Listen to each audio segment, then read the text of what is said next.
ఇక డీటెయిల్స్ చూస్తే నన్ను గెలిపిస్తే నాకు వచ్చే ఎమ్మెల్యే జీతం కూడా మీకోసం ఖర్చు పెడతానని, అధికారంలోకి రాగానే కాంగ్రెస్ 6 గ్యారంటీలు అమలు చేస్తోందని పాలకుర్తి కాంగ్రెస్ అభ్యర్థి మామిడాల యశస్విని రెడ్డి ఓటర్లకు హామీనిచ్చారు. జనగాం జిల్లా పాలకుర్తి నియోజకవర్గంలో కాంగ్రెస్ పార్టీ ఇంటింటి ప్రచారంలో ఆమె మాట్లాడుతూ, మేము రాజకీయాల్లోకి వచ్చిందే మీకు సేవ చేసేందుకని, నేను మీ బిడ్డను, నన్ను ఆశీర్వదించండి అని కోరారు. బీఆర్ఎస్ నాయకులు మీకు డబ్బులు ఇచ్చినా తీసుకోండి, కానీ ఓటు మాత్రం చేతి గుర్తుకే ఓటు వేయండి అను పిలుపునిచ్చారు. దేవరుప్పల మండలంలోని మన్పహాట్, గొల్లపల్లి, కామారెడ్డిగూడెం, సీతారాంపురం, కడవెండి గ్రామాల్లో దేవరుప్పల కాంగ్రెస్ పార్టీ అధ్యక్షుడు పెద్ది కృష్ణమూర్తి గౌడ్ ఆధ్వర్యంలో ఇంటింటి ప్రచారం నిర్వహించారు. మహిళలు యశస్విని రెడ్డికి ఘన స్వాగతం పలుకుతూ టపాసులు పేల్చి డప్పు చప్పులతో, కోలాటాలతో, బతుకమ్మలతో ఎదురెళ్లి పూలవర్షం కురిపించారు. మహిళలతో కలిసి యశస్విని కోలాటమాడారు.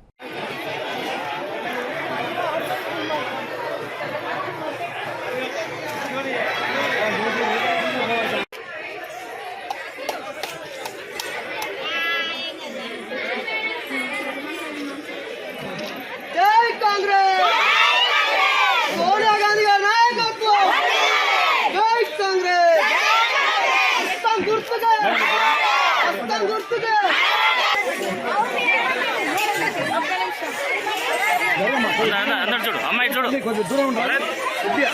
ఫోటో రాదు దిగానే. ఒక్క నిమిషం చెప్పు ఒకసారి.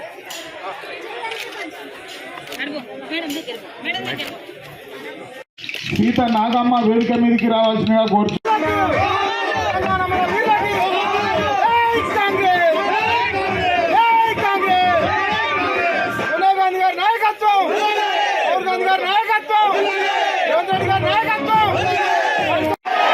జై కాంగ్రెస్, చేతి గుర్తుకే, చేతి గుర్తుకే యశస్విని రెడ్డి గారి నాయకత్వం, యశస్విని రెడ్డి గారి నాయకత్వం, ఝాన్సీ రెడ్డి గారి నాయకత్వం.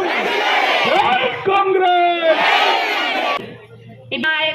దయాకర్ రావు గారు చెప్తున్నారు కదా, ఆయన అంటే ఎవరైతే బీఆర్ఎస్ పార్టీ నాయకులు, కార్యకర్తలు ఆ పార్టీకి ఓటేసి గెలిపిస్తారో వాళ్ళకి మట్టుకే ప్రభుత్వ పథకాలను అందజేస్తారంట.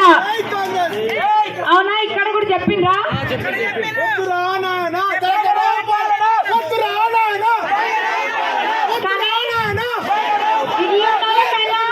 ఇల్లుకైనా ఇల్లు ఇస్తారంట, కానీ కాంగ్రెస్ వాళ్ళకి ఇయ్యారంట. ఏమైనా వాళ్ళ జేబులోకి వెళ్ళి తీసి పెడుతుండ్రా దీన్ని?